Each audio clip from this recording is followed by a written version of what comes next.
Hey guys, in this video, we're going to do an unboxing and review of the Arrma Vorteks 4x4 3S platform. Standing next to me is my nephew Ryan. He came all the way across the state with his family, and since he's here, we went out to the hobby stores and stumbled across this. In Control did a great job of getting these in, and they held one for me. What do you think, Ryan? I'm excited to see how fast it goes. Oh, well, they say it'll do 60 miles an hour, which is pretty impressive. I got to tell you, I've got several of the 3S platform cars, and this one looks very similar in nature, which means it's going to be heavily overpowered, and it's going to be a handful to drive. This one does, however, come with the gyro radio, which should make it a lot more stable. Now, Ryan's never been a part of anything like this before. The RC hobby is kind of new to him, so we're going to pull this thing out of the box. We're going to go over what comes inside. When we get done with that, we're going to take it out and we're going to run it. And we'll see how he does with the controls. Then we'll bring it back in and see what he broke, and we'll tell you what we had to do to fix it. So at the end, we'll give you our rating, and it's 1, was it fun? 2, was it durable? And 3, is this thing worth the money? What do you think, Ryan? Is it going to be worth the money? Yeah, I hope so. Let's get it on the bench and find out.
Okay, so let's get this thing out of the box.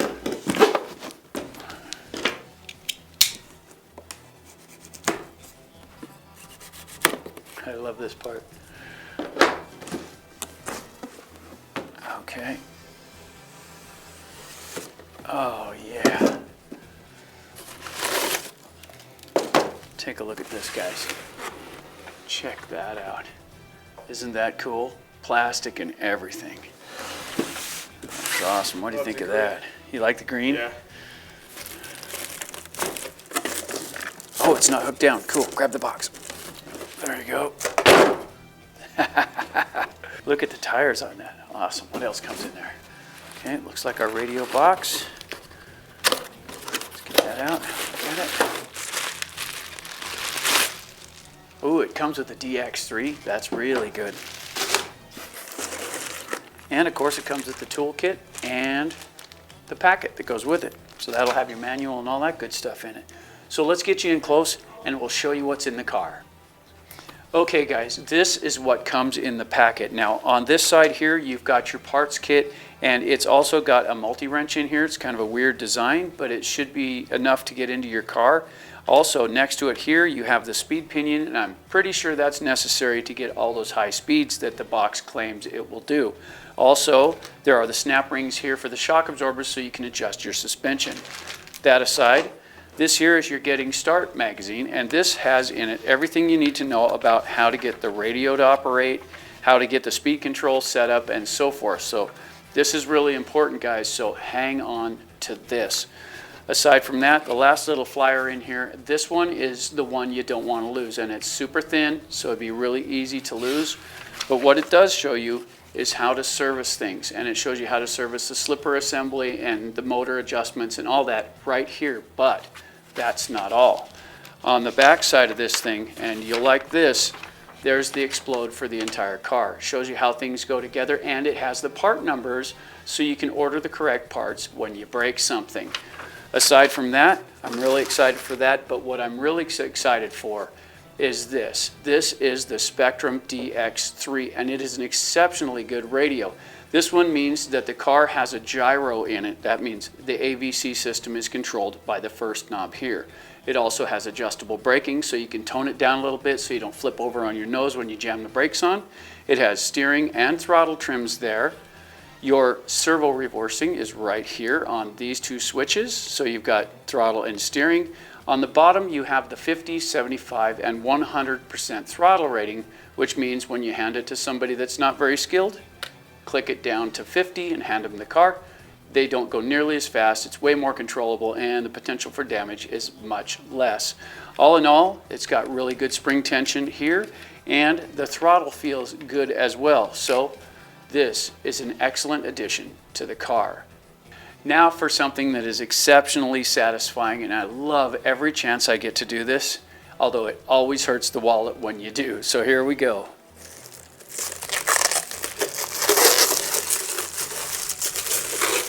I love this, dude.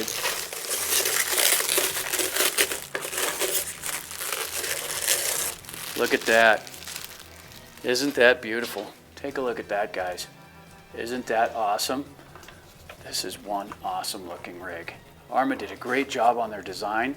It's just something to behold. It's really dense feeling. It feels like it's very substantial. Let's get the top off and check it out here. Here we go. Okay, so it's your typical 3S platform. It's got higher tubs on the side to keep the dirt and debris out from the inside, which could be a real thing here because these cars are known for trapping debris down here in the steering linkage. So if you get a rock down in there, it won't turn one direction or the other, and you have to flip the car over, turn your steering a bit to get the rocks out. This may help with that. We'll find out later. Still, on top of this, we have a Spectrum servo. We have the 100 Spectrum speed control in there. It does have the DX3 receiver in it, and that is a waterproof receiver. That's real nice. And it has a pretty substantial motor in there. It does have the slipper in the center, which will mean it drives the power front to back evenly. These tires are really nice. They're dense. I'll bet they hold up to the spinning. Won't balloon nearly as easy. And look at here, guys. They're vented from the factory on the outside, so we won't have to do the venting. Like I said, Arrma is really listening to us about that. So they're pre-vented on the outside, comes with a wheelie bar, looks like it's got a pretty good rating to the ground, so it should keep it from going over backward. And it's got a really good bumper on the front, guys. Look at that oval. Just enough to take up the damage and not transfer it to the car. However, it does have plastic shocks. I can see an upgrade in our future there, but for now, I'm of the understanding that the newer shocks from Arrma right here and here do a much better job of holding up without leaking, so we'll see how that holds up. It has the same drive shaft down the center, has the same lock-in system for the slipper assembly and the motor mount. So there you go, guys. This is the Vorteks. So let's get it out and see what it can do.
Okay, so we're back from our runs and we managed to run 3 sets of batteries through this little monster, and I gotta tell you, I'm really impressed with this truck.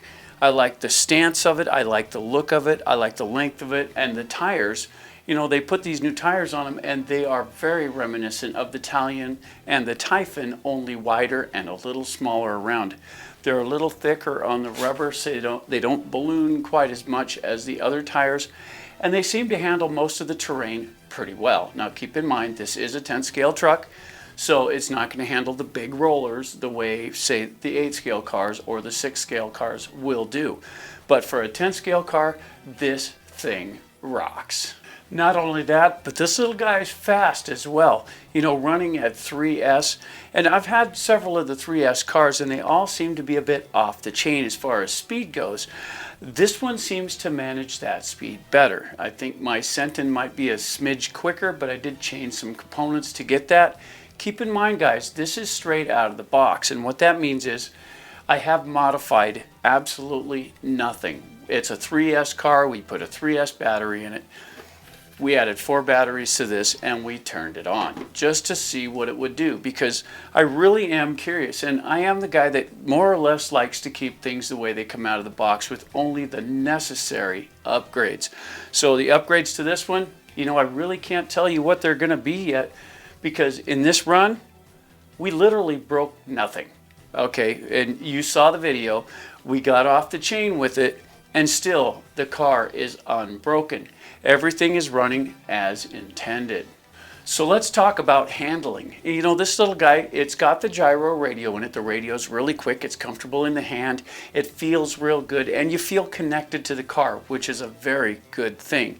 Handling wise, this does really well. When you get on good traction, it does try to do this on you, which is, let's be honest guys, you want to see the thing stand up when you pin it all the way, and it'll do that for you. It gets around in pretty rough terrain very well. It does handle the ramp real good. The tires are just big enough to give you some control in the air, and it lands pretty well. Now there's a couple things. One, it still has the plastic shocks, but after inspection, and have a look at these guys. After inspection, no leaks. Everything is holding up the way it was intended, and that's a very good thing. The driveline shafts held up good, the servo held up good, the speed control had no problems. We had no tire issues, nothing came loose. We did have one other small point right down in the bottom, and I don't know if you can see it down there. I'll try and get you a better look of it, but right in here, if you can see right here, right in there, we had a rock wedge in between the motor and the driveline, and it etched into this. Now it's not really deep, but if I wouldn't have caught it right away, I've burned through these drive shafts. They're just plastic, guys. So that kind of friction is all it takes to burn all the way through them. So, you know, if I was going to upgrade this car, I would like to have some sort of protective covering over the driveline, but that's just me dreaming, right? They're pretty easy to change. You just pull on them, they pop right out. But if you could protect that driveline, that would keep your wiring from getting down in there, pebbles, rocks, things that can cause damage to it. That would be on my hit list. Also, another upgrade for this, besides that, let's be honest, I'm going to go with aluminum shocks. And I had a bad experience with the previous set. These seem to be holding up very nicely, and they work really good, guys. I mean, straight out of the box, these shocks are doing the job they're supposed to do. Like I say, there's no leaks, everything is smooth.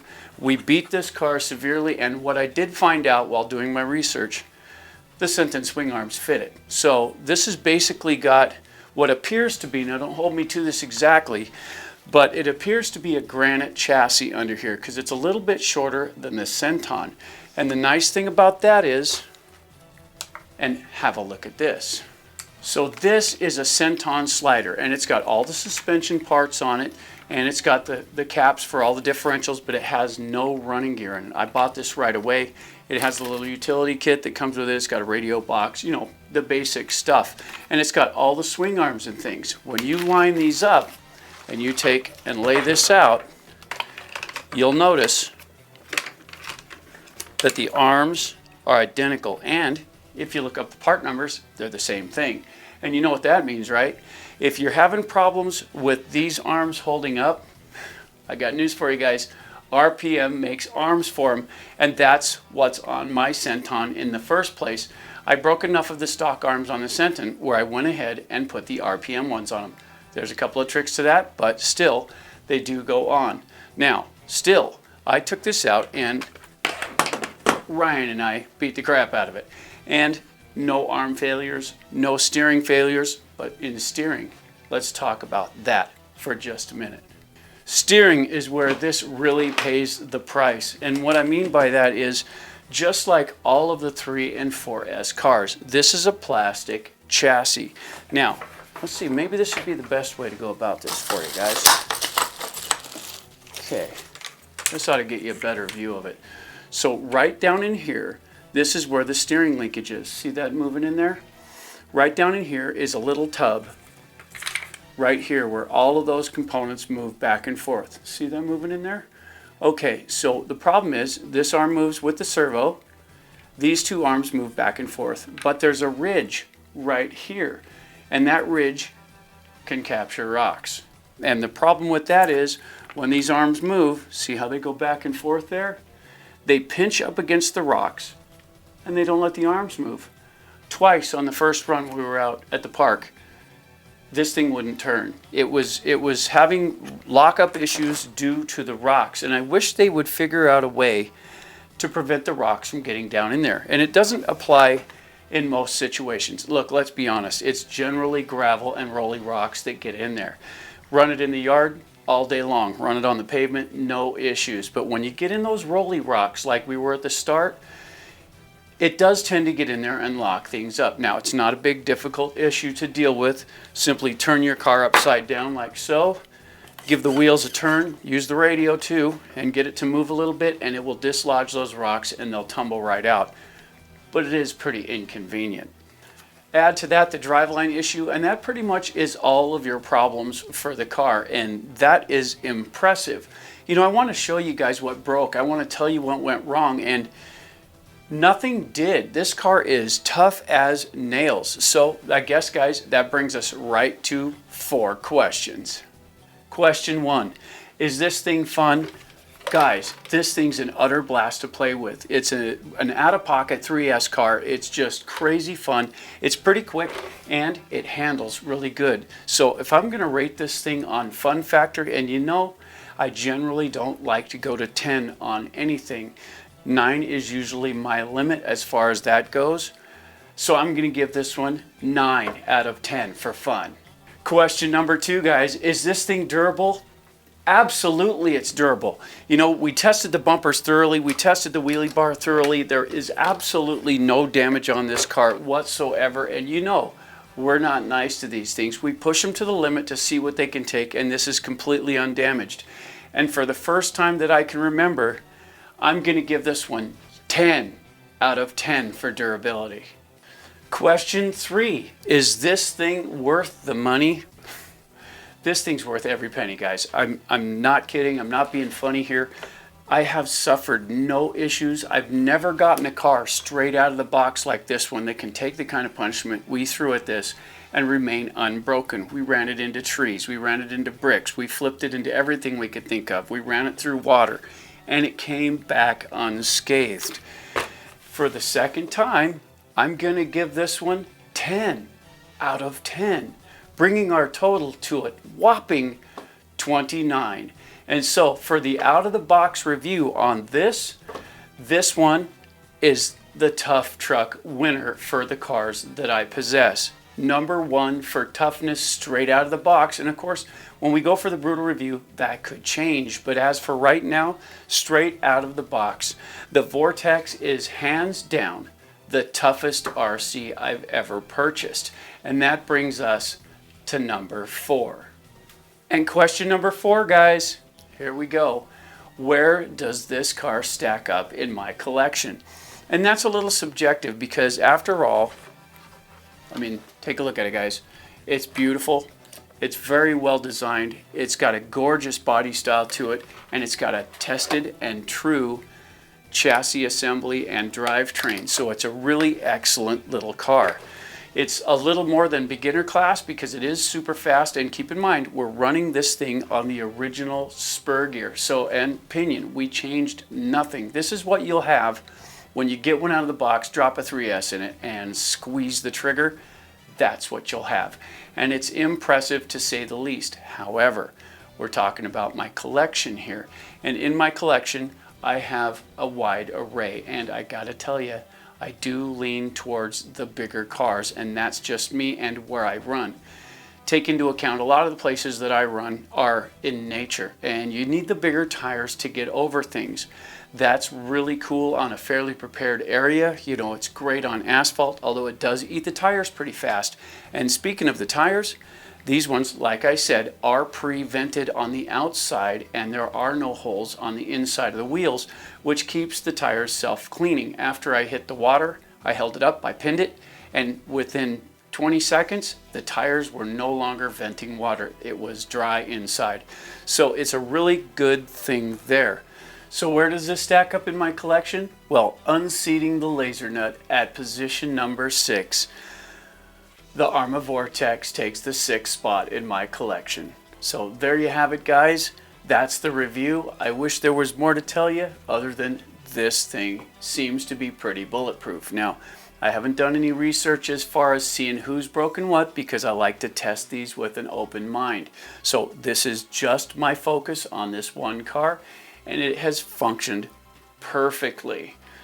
Hey guys, if you haven't already, don't forget to subscribe, like, and share. It's awesome when you do, and it lets us know here at the channel if we're heading in the right direction. We hope you like the content, and if you have anything to add to the review on this, please feel free to leave it in the comments and help others along the way.